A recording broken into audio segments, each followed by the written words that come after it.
Welcome back to Taiwan Outlook. Joining us today is Dr. Alex Huang, who is the director of the Graduate Institute of American Studies at Tamkang University. Dr. Huang, we've been talking about the U.S. relations with China in terms of military cooperation. But looking back of the Taiwan-U.S. military relations, how do you see that? Well, overall, I would say our relations, especially military-to-military relations with the United States, has been on the rise and increasingly into the positive side. I think the improvement of the relationship began since or in the wake of the missile crisis back in 1996. The United States started to strengthen its relations with Taiwan, bear in mind with several assessments. Number one, whether Taiwan can defend itself. Number two, whether the United States will be dragged into the conflict. And number three, what would be the impact in the entire region. I think the United States had done many unprecedented efforts to help as we Taiwan. know that in the year 2001, the Bush administration approved a very special arms purchase package to Taiwan. But even until now, the budget bill is still stalled in the legislature. Does that impact the military relation between Taiwan and the U.S.? Oh, very much indeed. I think the United States, especially in Washington, D.C., my view is that it's a very simple logic, black and white, yes and no. So right now, unfortunately, that most of our friends in Washington, D.C. consider that the budget for the arms package would be an indicator of whether Taiwan has the will to defend itself, whether Taiwan is a responsible actor in this U.S.-Taiwan security relationship. And we have to live with that, no matter how many reasons, reasonable reasons or unreasonable excuses, that this is now an issue that you have to make a decision, yes or no. So I think that many people share my view in Taiwan that the members of the legislative yuan should take action on that. But with a possible new administration coming up, do you think that the U.S. administration may cancel the arms package that they offer to us now? Well, I talked about this issue with some of my friends in Washington, D.C.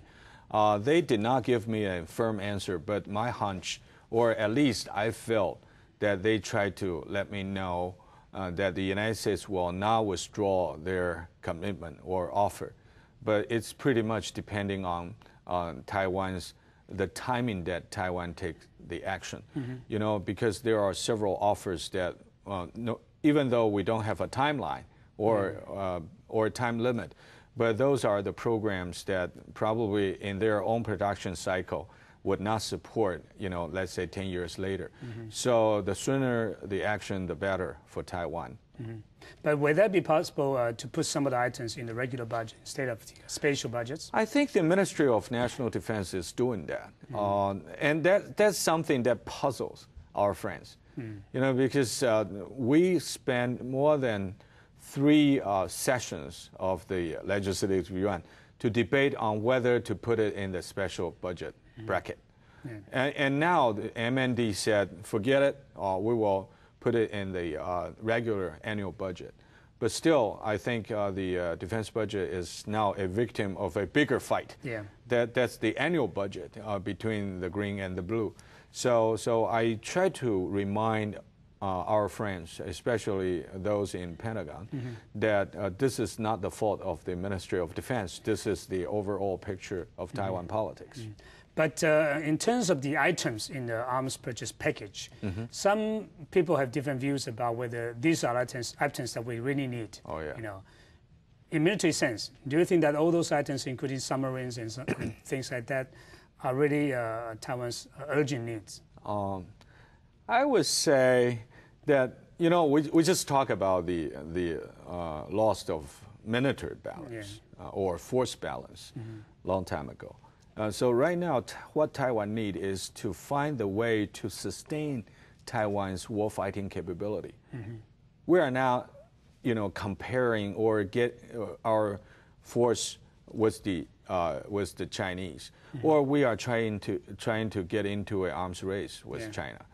But what we need to do is to develop an asymmetric capability that we can make sure that the Chinese generals and admirals understand that they cannot take Taiwan easily. So sustainability is very important. To answer your question, I would say maybe the submarine is not that urgent. I'm talking about the term of service. You know, if we allocate the funding today, we won't get it for another 10 years. That's right. But PAC 3 is important. We know we cannot stop all the Chinese missiles should they decide to fight upon Taiwan.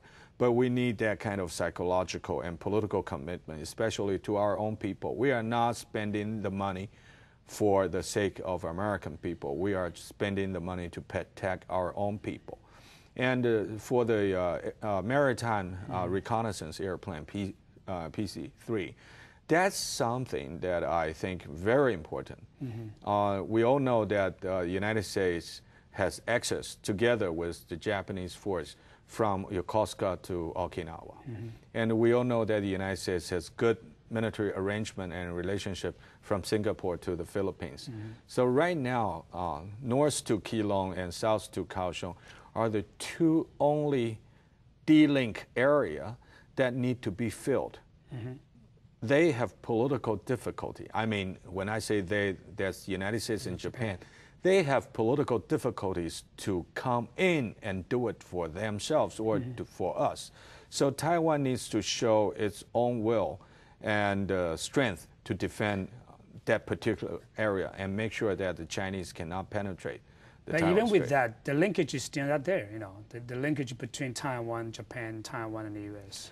Well, that depends on how we do it. I always believe that a tactical linkage can be done without publication or publicity. Or you don't need a press briefing to inform your adversary that we are doing something. So I think Taiwan should be pragmatic. We can always start it with tactical linkage, if not strategic. As we know that China's ships, submarines, have been sailing through the so-called First Island chain. Is that a serious concern for our military and also for the American military? Of course. I think for us, if China can project its underwater forces to the eastern coast, to the eastern side of Taiwan, that will make Taiwan squeezed in between, that China can attack the island of Taiwan from both ends. And that will be very dangerous. Secondly, is for the friends and allies operating in the region, because we all know that eastern part of the sea, the Pacific Ocean, eastern to Taiwan, is a very good area for submarine activities because it's so deep and it's so hard to locate submarines or any underwater platforms. So our effort, if we may, to defend the First Island chain, linking ourselves with Okinawa and Subic Bay, and make sure that the Chinese subs cannot threaten the American carrier battle groups or strike groups that operating to the east of Taiwan. And that would be a big contribution to the American forces in the region. I'm not saying we are defending the United States, but protecting American forces operating near Taiwan is our responsibility. But there are different views about the strategic importance of Taiwan. Some people say that you know, the importance of Taiwan is on the rise because the rise of China. But some people say that with the new technologies and so on, you know, U.S. would be able to project its power to eastern coast of China very easily without, you know, Taiwan's involved. How do you see the strategic importance of Taiwan? The good news is that Taiwan cannot be moved away. Taiwan is there. But that's also the bad news because we are constantly threatened by the Chinese missiles. I think Taiwan can contribute to the American security interests for being here because we controls China's passage to the blue water. Well, we control the energy supply line to Japan and to South Korea. And we even control the supply line that to Shanghai and Tianjin and Beijing from the Persian Gulf, because should there be a conflict in the Taiwan Strait, all the Chinese oil tankers need to offload their crude oil down south, or even southern to Hong Kong, or otherwise, probably those oil tankers would be the victims of the armed conflict. So it's not only even in China's interest to ignite an armed conflict in the Taiwan Strait. So you are very confident that stability in the region is pretty much safe for a foreseeable future? I would say that all the actors in the region wanted a stability, and economic development still is the priority of all parties. And I don't believe that anyone wanted to have an armed conflict for the time being. But as we know that China seems to be inviting other powers into the region, including Russia. As we know, 2 years ago, there's a joint military exercise between the two countries. What is the strategic thought about inviting other powers into the region? And India was invited by Japan and the U.S. in East Asia as well. How do you explain that? Well, of course, they're complicated issue. When you have a room and it's just this big, and you invite more players into it, then there will be higher possibility or probability that you hit someone, intentionally or unintentionally. But I think so far, if we look at it, especially those exercise items or events between the United States, Japan, and India, basically they are what we call SNR, search and rescue missions. Those are humanitarian support. For China, the China-Russian or the peace mission 2 years ago, that's a little bit, of course they say it's anti-terrorism, but they all have implications such as amphibious landing operations. That bothers us a lot.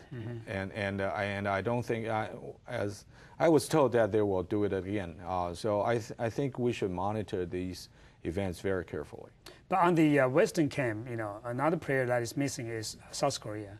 And do you think that the U.S. is losing South Korea in terms of this kind of defense posture? Every president, I mean, no matter it's Democrats or Republican, they all emphasize that the consolidating relationship with the allies is very important. So I think, of course, in the past 2 or 3 years, we see Koreans getting more closer to China and less reactive to American requests. But that's the issue that the United States should look at it. But do you think that there's a room for improvement of relationship between U.S. and South Korea in terms of military cooperation? Well, they have a presidential election coming up in December, and I think there will be a room to improve. With the current president, I think there are only several months left. I don't see it happening, but I think we can put some hope in the next coming administration. With North Korea developing nuclear weapons, do you think there's a nuclear chain reaction in the region, including Japan going nuclear? I don't think so. I think not only political, cultural, but political environment in Japan. It's very hard. And I don't think other players in the region would have the appetite or the funding to go over that nuclear job. It's too hard for them to add more complicated factors into their calculation. The U.S. security's commitment to the region is very important in stabilizing the situation in East Asia, especially in the Taiwan Strait. But Taiwan also needs to depend on itself for defending itself and deterring possible threats from the other side of Taiwan Strait. So when we come back, we will talk about the defense postures on the part of Taiwan and see what are the possible implications of the current defense strategy. Take a short break, and we'll be right back.